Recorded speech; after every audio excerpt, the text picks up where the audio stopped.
takes the right decision. But the deal we'll accept is they end their nuclear program. It's very straightforward. And I'm glad that Governor Romney agrees with the steps that we're taking. There have been times, Governor, frankly, during the course of this campaign where it sounded like you thought that you'd do the same things we did, but you'd say them louder, and somehow that would make a difference. And it turns out that the work involved in setting up these crippling sanctions is painstaking. It's meticulous. We started from the day we got into office, and the reason it was so important, and this is a testament to how we've restored American credibility and strength around the world, is we had to make sure that all the countries participated, even countries like Russia and China. Because if it's just us that are imposing sanctions, we've had sanctions in place for a long time. It's because we got everybody to agree that Iran is seeing so much pressure. And we've got to maintain that pressure. There is a deal to be had, and that is that they abide by the rules that have already been established. They convince the international community they are not pursuing a nuclear program. There are inspections that are very intrusive, but over time, what they can do is regain credibility. In the meantime, though, we're not going to let up the pressure until we have clear evidence that takes place. And one last thing, just to make this point.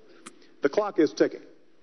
We're not going to allow Iran to perpetually engage in negotiations that lead nowhere. And I've been very clear to them.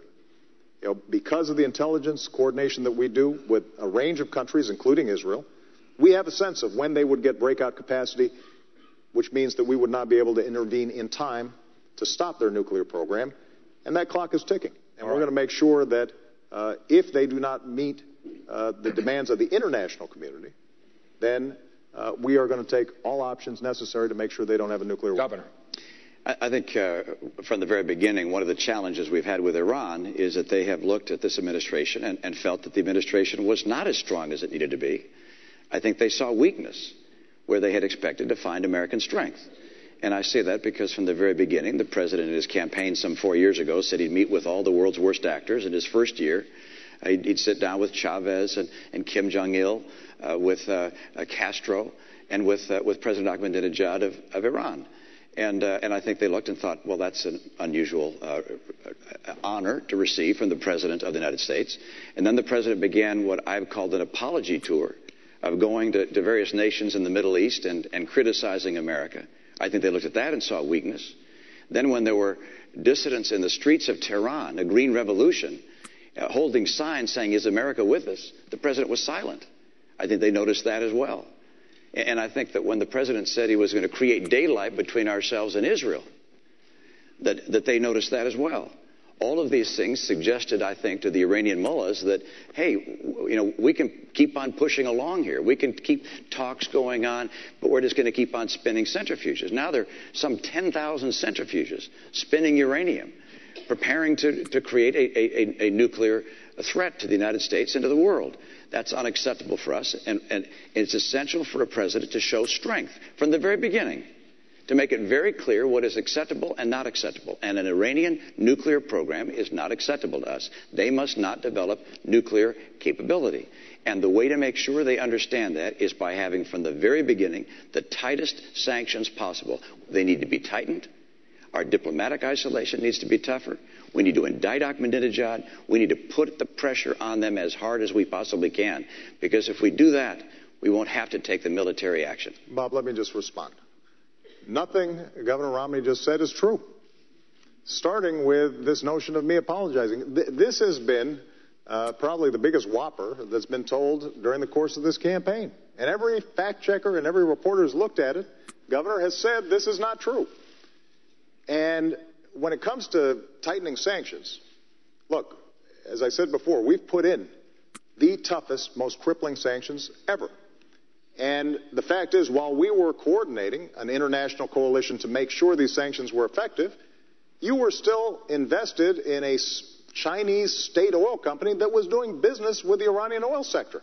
So I'll let the American people decide, judge, who's going to be more effective and more credible when it comes to imposing crippling sanctions. And with respect to our attitude about the Iranian Revolution, I was very clear about the murderous activities that had taken place, and that was contrary to international law and everything that civilized people stand for. And so the strength that we have shown in Iran is shown by the fact that we've been able to mobilize the world.